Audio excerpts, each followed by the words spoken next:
रही थी जनगण मन का फर्स्ट लाइन, अगर आप में से कोई बता सके। जनगण मन की फर्स्ट लाइन है, जनगण मन अधिनायक जय हो। अधिनायक वर्ड क्या है और इसका क्या मतलब है, ये मैं आपको बताती हूँ। अधिनायक का मतलब है हमारे नायक, हम पर राज करने वाले। ये शब्द अंग्रेजों के लिए तब यूज किया गया जब 1911 में बंग भंग आंदोलन छिड़ा, बंगाल को अलग करने की तैयारी हुई और उसके विरोध में बंग भंग आंदोलन हुआ। 1911 से पहले तक बंगाल ही देश की राजधानी हुआ करती थी। 1911 के बाद ही दिल्ली को अंग्रेजों ने, जब बंग भंग वहां पर आंदोलन छिड़ गया तो दिल्ली को अपनी राजधानी बनाया था।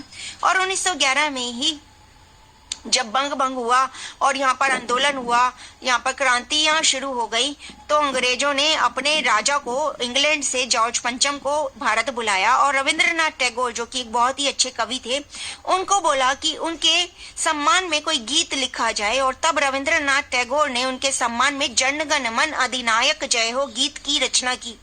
जनगण मन यानी कि सारे जन, भारत के सारे जन मन से अपने अधिनायक, अपने राजा का वंदन करते हैं, अभिनंदन करते हैं, दिल से उनको मान देते हैं। भारत के सभी राज्य, बंगाल, सिंध, हरियाणा, पंजाब और भारत की सारी नदियां, गंगा, जमुना, सभी उनके लिए आंखें बिछाती हैं, उनकी धरोहर हैं। और हम सब उनको, अपने अधिनायक को नमन करते हैं, उनके आदर्शों पर चलने की प्रयत्न करते हैं। हम सब उनको अपना सेवक कहते हैं, मानते हैं। और हमारे अधिनायक यानी कि राजा की जय हो। और राजा कौन? जॉर्ज पंचम, अंग्रेज। ये गीत रविंद्रनाथ टैगोर ने जॉर्ज पंचम के लिए लिखा, क्योंकि अंग्रेजों ने उनको बाधित किया कि राजा आ रहा है, उनके लिए सम्मान में कोई गीत गाया जाए। जॉर्ज पंचम को जब पता लगा कि इस गीत का मतलब क्या है तो वो इतना खुश हुए कि उन्होंने कहा कि जिसने भी ये गीत लिखा है उसे फौरन लंदन बुलाया जाए। लंदन बुलाकर उनको कहा कि अब आपको नोबेल पुरस्कार मिलेगा। रविंद्रनाथ टैगोर को नोबेल पुरस्कार देने की घोषणा की गई। रविंद्रनाथ टैगोर जानते थे कि ये गीत राष्ट्र हित में नहीं है, ये राष्ट्र के जो पर राज कर रहे हैं अंग्रेज, उनके फेवर में है।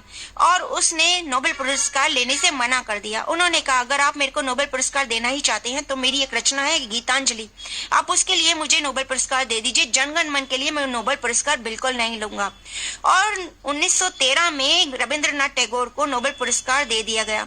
लेकिन क्या हुआ 1919 में, जब जलियांवाला बाग का नरसंहार हुआ और सबकी, देशवासियों की आत्मा कांप गई और अंग्रेजों को कोसा गया, और उसके बाद क्रांतियां शुरू हो गई, विरोध शुरू हो गए, तो रविंद्रनाथ टैगोर ने वो पुरस्कार, नोबेल पुरस्कार, अंग्रेजों को वापस कर दिया। उन्होंने कहा नहीं, मैं आपसे पुरस्कार नहीं लूंगा, मुझे आपका कोई भी पुरस्कार नहीं चाहिए।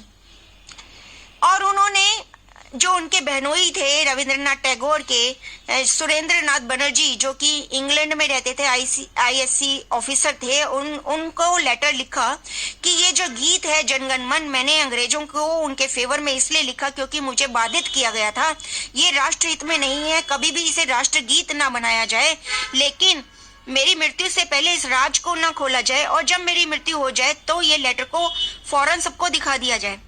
और जब 1941 में रविंद्रनाथ टैगोर की 7 अगस्त को मृत्यु हुई तो सुरेंद्र नाथ बनर्जी ने उस लेटर को सार्वजनिक कर दिया और बताया कि ये जो जनगण मन है ये राष्ट्र हित के लिए गीत नहीं है, रविंद्रनाथ टैगोर जी को बाधित किया गया था अधिनायक जय हो, राजा की, इंग्लैंड के राजा की जय के लिए एक गीत लिखने के लिए, इसलिए उन्होंने इस गीत की रचना की थी।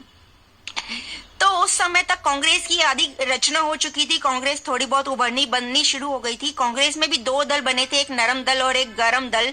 नरम दल के नेता थे मोतीलाल नेहरू और गरम दल के नेता थे बाल गंगाधर तिलक, हमारे अपने बाल गंगाधर तिलक। वो गरम दल के नेता थे और नरम दल के नेता थे मोतीलाल नेहरू, नेहरू जी के पिताजी, जो अंग्रेजों के साथ थे, उनके साथ चलते थे, उनकी मीटिंग्स में हिस्सा लेते थे और हमेशा उनकी राह चलते थे, उनका कहा मानते थे।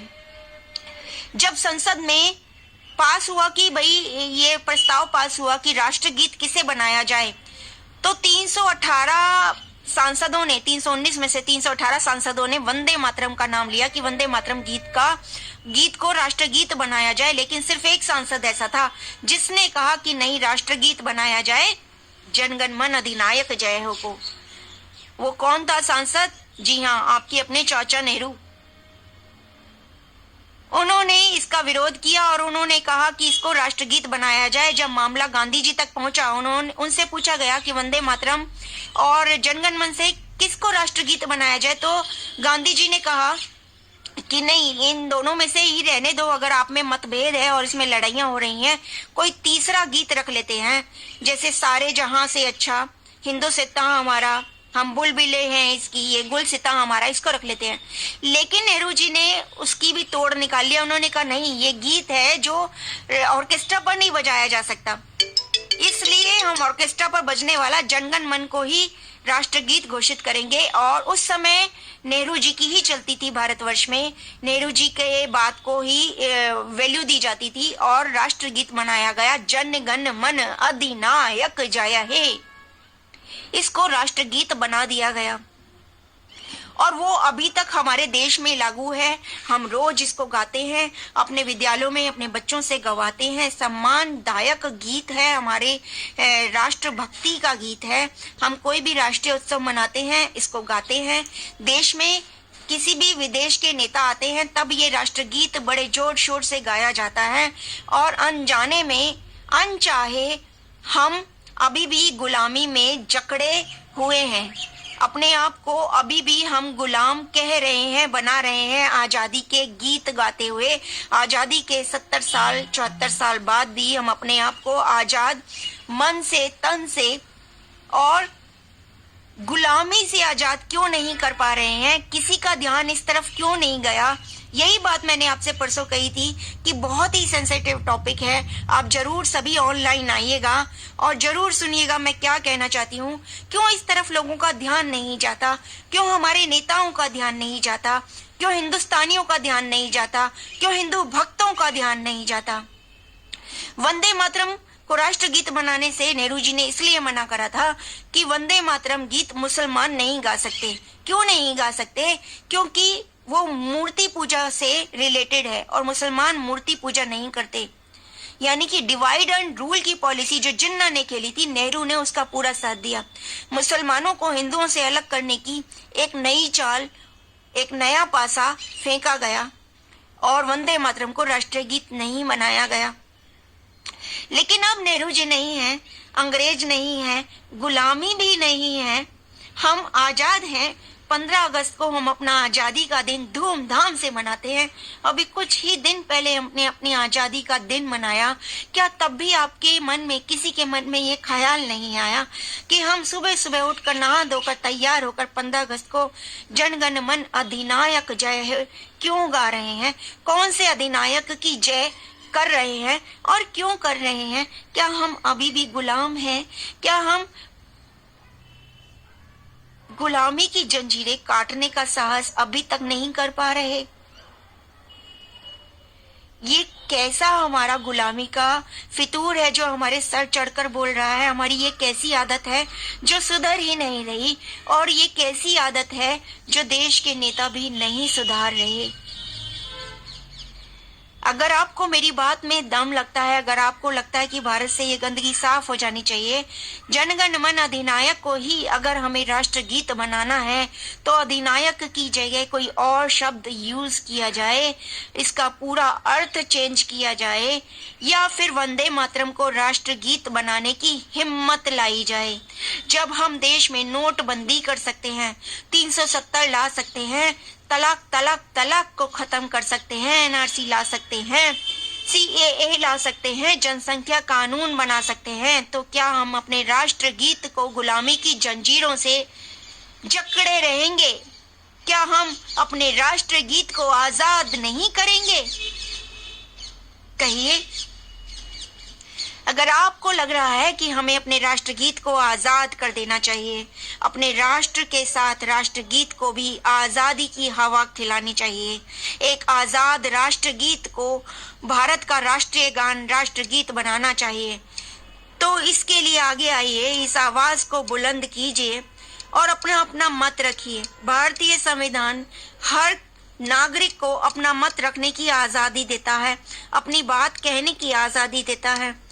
अगर हम सही कह रहे हैं, राष्ट्र के हित में कह रहे हैं, देश और देशवासियों के हित में कह रहे हैं, तो जरूर हमारी बात सुनी जाएगी, समझी जाएगी और अमल में लाई जाएगी, और इससे हमारा मान बढ़ेगा, सम्मान बढ़ेगा, हमारे देश का भी नाम ऊंचा होगा।